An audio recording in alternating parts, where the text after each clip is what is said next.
Who went there to drive Al-Qaeda out, quite frankly. And since Al-Qaeda is out, we have no reason to want to stay there. Exactly.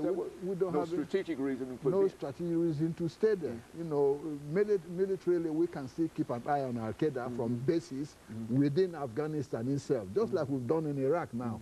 Withdraw, you know, to bases in case there's any problem. We move in, you know, but arm the local people themselves to do the fighting themselves, you know, because what is happening now, regardless of how much we train the Afghan army, regardless of how much equipment we give the Afghan army, I do not think they are capable of defeating the Taliban, because the Taliban have, you know, ideological motivations to fight. There's a difference between an army that has the motivation to fight and an army that just wants to get paid.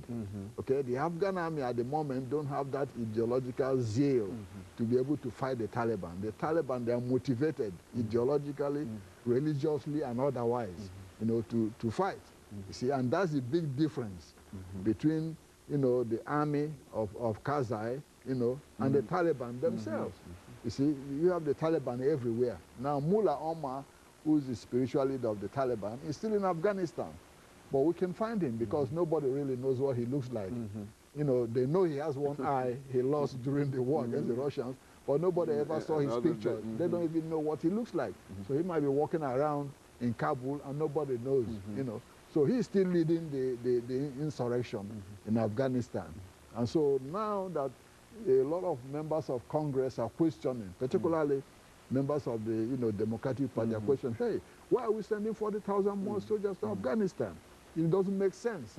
You know, what we should be doing now is trying to, you know, lessen our presence there, put more money into building roads, schools, infrastructure. Like they were planning on the good. Exactly.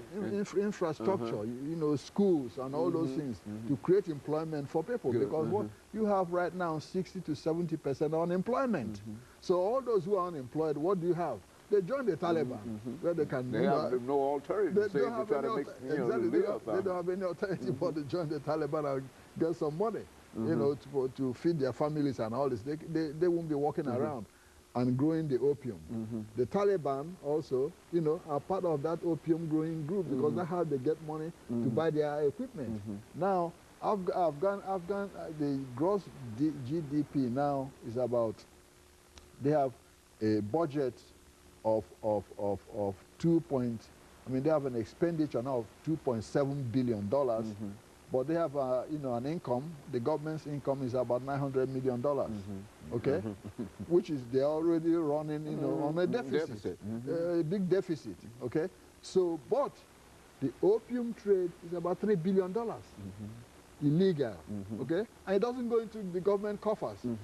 It goes into the Taliban covers, and, you know, because it's illegal, the government doesn't control it, okay? And so what does the government, what does the United States government want Karzai to do? They say, well, you know, you got to control that opium growing and all this. Karzai say, well, okay, fine. What are those farmers going to be growing? How can they make money? They got to have some. Okay, if you want to destroy the opium trade and poppy and all these crops, that's fine. But those farmers got to have an alternative crop, okay? But the thing is that most of where those opium is grown is controlled by the Taliban. Karzai's, you know, authority doesn't extend beyond Kabul, like most people know. He doesn't even control the northern part of the country, which is under the control of General Dostum, or the western part of the country in Herat, which is under, you know, Iranian influence, or the Tajik, you know, territories, which is under, you know, control of other factions. And that's a big problem, you know. Now people say, well, why is President Obama trying to talk with the Iranians and all this? Yes, he's trying to talk with the Iranians because in a way Iran has some influence in Afghanistan.